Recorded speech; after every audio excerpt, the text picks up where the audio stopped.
Hai, sahabat Shalom, Yaladim yang dikasih Elohim, jumpa lagi dengan Ima Ira dalam parasat Tasria. Artinya dan ia mengandung. Dalam parasat sahabat lalu, yaitu parasat Semini, diceritakan tentang binatang kosher yang boleh dimakan dan binatang tameh atau binatang kotor yang tidak boleh dimakan. Pada parasat Tasria, diceritakan tentang seorang wanita yang dikatakan tidak bersih atau tumah karena melahirkan seorang anak. Ima Ira sudah menceritakan hal ini pada parasat Tasria tahun yang lalu. Jadi saat ini Ima Ira tidak akan menceritakan tentang wanita yang melahirkan seorang anak, ya. Tetapi sahabat ini Ima akan menceritakan tentang satu penyakit yang ada pada parasat Tasria. Penyakit apa namanya? Penyakit saraat. Wah, penyakit apa itu Ima saraat? Nanti kita akan belajar bersama-sama, ya. Nah, sekarang kita akan belajar dulu huruf Ibrani. Kamu perhatikan gambar yang ada huruf Ibraninya, ya. Kita akan belajar parasat Tasria dalam bahasa Ibrani. Ada huruf apa saja dari perkataan Tasria. Di sana kamu perhatikan ada huruf apa?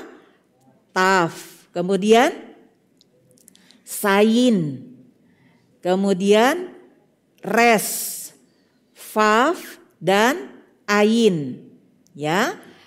Taf, sayin, res, faf, ain. Dibaca Tasria. Artinya ia mengandung. Ya. Nah, Yaladim yang dikasih oleh Elohim, kita akan membaca juga kitab suci kita di dalam Imamat pasal 13 ayat 1 sampai 3. Ima Ira udah berkali-kali kan bilang ya, sebelum kamu ikut Sahabat School, kamu harus menyiapkan dulu kitab suci kamu dan peralatan tulis supaya kamu juga bisa menulis hal-hal yang penting dari setiap parasa, ya. Sekarang kita buka Imamat pasal 13, Ima akan baca untuk kamu ayat 1 sampai 3.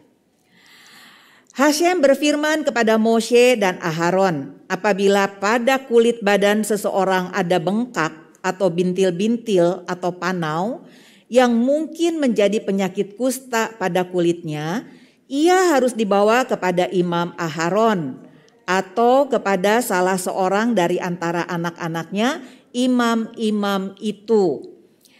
Imam haruslah memeriksa pada Imam haruslah memeriksa penyakit pada kulit itu. Dan kalau bulu di tempat penyakit itu sudah berubah menjadi putih dan penyakit itu kelihatan lebih dalam dari kulit, maka itu penyakit kusta.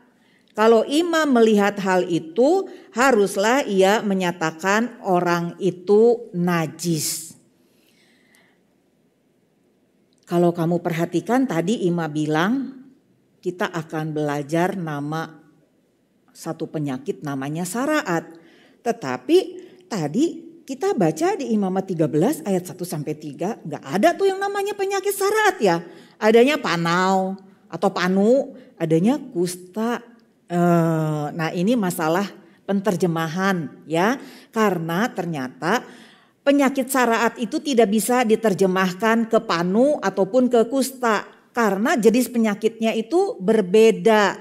Jadi saraat ini nama penyakit yang ada di dalam kitab Torah yang berhubungan dengan miskan atau bait suci, ya. Nah, Yaladim tetapi sebelumnya Imam mau tanya dulu. Ada nggak di antara kamu yang merasa takut kalau mau pergi ke dokter gigi? Ada nggak? Wah, Om Sam ngacung, ya. Ima Ira juga mesti ngacung ya, karena Ima Ira juga suka merasa takut ya. Nah, kemudian atau juga kamu merasa gugup ketika harus ulangan atau ujian di sekolah. Wah, semuanya di sini di gereja tuh pada ribut ya, pada angkat tangan. Iya betul ya. Banyak orang yang merasa gugup, yang gelisah, yang takut ketika mereka harus ulangan atau harus ujian. Nah, apa yang kamu rasa di dalam tubuh kamu? Apa coba? Sakit perut, betul nggak? Ya, kadang-kadang sakit perut, terus tiba-tiba sakit tenggorokan gitu kan? Nah, terus atau juga keluar keringet dingin. Atau jantungnya berdebar-debar, duk kayak begitu ya. Nah, apakah sakit perut, sakit tenggorokan, keringat dingin, atau jantung yang berdebar-debar lebih kencang itu disebabkan oleh kuman atau bakteri? Tidak, bukan ya. Itu karena fisik, disebabkan oleh fisik kamu yang merasa bukan fisik, apa dong? Mental, betul. Terima kasih Kakak K ya. Itu diakibatkan karena mental kamu yang gugup, yang gelisah, yang takut seperti itu ya. Nah, demikian juga dengan penyakit yang namanya saraat yang ada di dalam Imamat pasal 13 itu ya, yang ada di dalam parasat tasria. Jadi saraat itu bukan disebabkan oleh kuman atau oleh bakteri, tetapi sebagai akibat atau tubuh yang bereaksi akibat dari lidah jahat atau lason hara. Ya, jadi ini hati-hati banget nih ya. Nah, salah satu contohnya adalah kisah Miriam. Kisah Miriam di dalam Bilangan pasal 12. Waktu itu Miriam mengata-ngatai istrinya Moshe sih sebetulnya ya. Nah terus kemudian Hashem menghukum Miriam dengan memberikan penyakit saraat. Kemudian akibatnya Miriam harus diasingkan seperti itu ya. Nah kita baca coba Yakobus pasal 3 ayat 5 sampai 6. Bagaimana lidah itu bisa mengakibatkan sesuatu yang jahat begitu ya. Kita baca di dalam Yakobus pasal 3 ayat 5 sampai 6. Ima akan baca lagi buat kamu ya. Demikian juga lidah, walaupun suatu anggota kecil dari tubuh, namun dapat memegahkan perkara-perkara yang besar. Lihatlah betapapun kecilnya api, ia dapat membakar hutan yang besar. Ayat 6. Lidah pun adalah api. Ia merupakan suatu dunia kejahatan dan mengambil tempat di antara anggota-anggota tubuh kita sebagai sesuatu yang dapat menodai seluruh tubuh dan menyalakan roda kehidupan kita. Sedang ia sendiri dinyalakan oleh api neraka. Wow, luar biasa ya. Nah, sekarang Ima kalau di gereja sini semuanya pada pakai masker ya. Nah, tapi kamu yang di rumah kan tentunya nggak pakai masker dong. Sekarang coba kamu julurkan lidah kamu. Nah, lidah kamu besar atau kecil? Kecil ya. Kamu pernah nggak melihat lidah sapi begitu di supermarket atau enggak di pasar, di tukang sayur, pernah nggak? Pernah ya, besar atau kecil? Kecil lah ya. Ya kurang lebih sebesar ini nah lengan Ima Ira yang ini nih. Tangan Ima Ira yang kayak begitu ya. Kalau kamu belum tahu, kamu minta kepada ibu kamu. Ma, ibu nanti kalau ke pasar atau ke supermarket aku ikut ya. Pasti ibu kamu nanya, tumben kenapa? Enggak, aku ingin lihat lidah sapi itu gedenya seperti apa gitu ya. Nah gak apa-apa, kamu ikut ya ke situ supaya kamu tahu ya. Nah, kamu masih ingat lagu hati-hati gunakan tanganmu, ya, hati-hati gunakan kakimu, duk gitu kan, hati-hati gunakan mulutmu, ya. Nah sekarang kamu boleh tambah juga, ya mulut di sini artinya memang sebetulnya lidah, ya. Jadi hati-hati gunakan lidahmu, Nah, kamu diingetin ya, harus hati-hati menggunakan lidah. Karena kalau kita menggunakan lidah kita dengan salah, ya, kalau di dalam parasat tasriya kita bisa melihat akibatnya. Seseorang itu akan kena penyakit saraat. Jadi penyakit saraat itu tidak sama dengan panu, tidak sama dengan kusta, tidak ada yang sama. Ya, itu nama penyakit yang ada di dalam kitab suci, itu dia ya. Nah, jadi kamu mesti tahu saraat itu berbeda dengan kusta, berbeda dengan panu. Kenapa Alkitab kok menulisnya tadi ada kusta, ada panu? Ya seperti Ima Ira bilang, itu penterjemahan yang salah karena mereka tidak mengerti, ya. Nah, karena penyakit saraat ini itu hanya ada di kitab suci ketika ada miskan atau bait suci.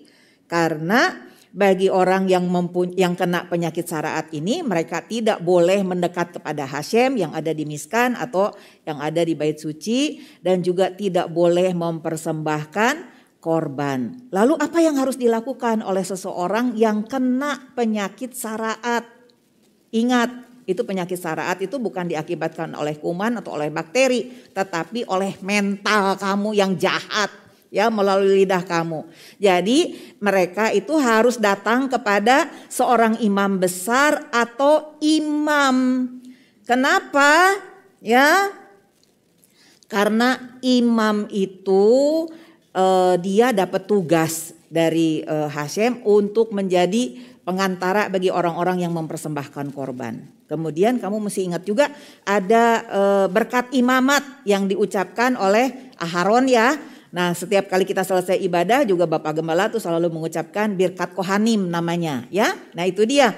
Karena imam besar ini dia tuh juga memperhatikan hal-hal ya yang ada di bangsa Israel. Ini termasuk juga hal rohani mengenai penyakit saraat ini. Imam itu harus melihat penyakit itu, lalu imam memutuskan, oh memang benar kamu kena saraat, jadi kamu harus diasingkan, kamu harus dikucilkan selama 7 hari.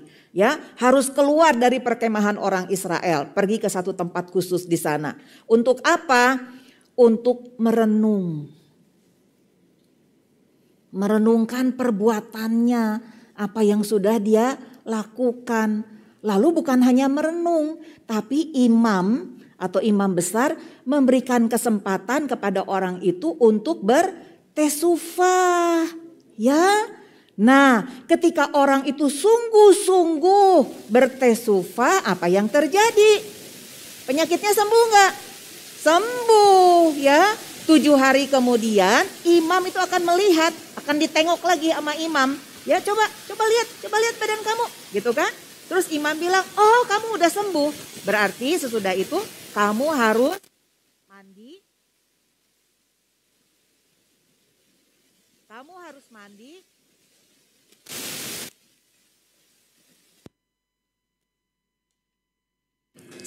Sabar. Ya, oke, terima kasih ya. Maaf ada gangguan teknis sebentar, nggak apa-apa kan ya. Namanya juga kita manusia, namanya juga alat-alat gitu ya. Ada saatnya juga nggak bener gitu ya, terganggu ya. Nah, jadi ketika imam datang lagi 7 hari kemudian, dia lihat mana badan kamu, coba aku lihat gitu ya. Terus imam lihat, oh ternyata udah sembuh. Lalu imam bilang, oh kalau begitu kamu sudah sembuh, kamu boleh mandi ya, mencuci pakaianmu dan kembali kepada keluargamu ya. Nah, tetapi kalau misalnya 7 hari kemudian imam melihat orang itu masih ada penyakitnya, imam bilang nggak bisa, kamu belum boleh balik ya. Aku akan kembali lagi kepada kamu 7 hari kemudian ya. Nah, begitu seterusnya. Jadi lama atau sebentarnya seseorang itu kena saraat tergantung dari berapa cepat dia bertesufah, berapa cepat dia bertobat. Itu dia ya. Nah, Yaladim yang dikasih oleh Elohim, dari sini kita mendapatkan satu pelajaran yang berharga. Hati-hati menggunakan lidah karena bisa membuat kita kotor atau tumah di hadapan Hashem dan mendapatkan hukuman. Siapa di antara kamu yang ingin dihukum atau suka dihukum? Ada nggak? Ya nggak ada lah ya. Karena itu hati-hati gunakan lidahmu. Nah, sebagai ayat hafalan kita membuka 1 Petrus pasal 3 ayat 10 ya. 1 Petrus pasal 3 ayat 10, Ima akan baca untuk kamu ayat hafalannya. Siapa yang mau mencintai hidup dan mau melihat hari-hari baik, ia harus menjaga lidahnya terhadap yang jahat dan bibirnya terhadap ucapan-ucapan yang menipu. Sekali lagi Ima baca, siapa yang mau mencintai hidup dan mau melihat hari-hari baik, ia harus menjaga lidahnya terhadap yang jahat dan bibirnya terhadap ucapan-ucapan yang menipu.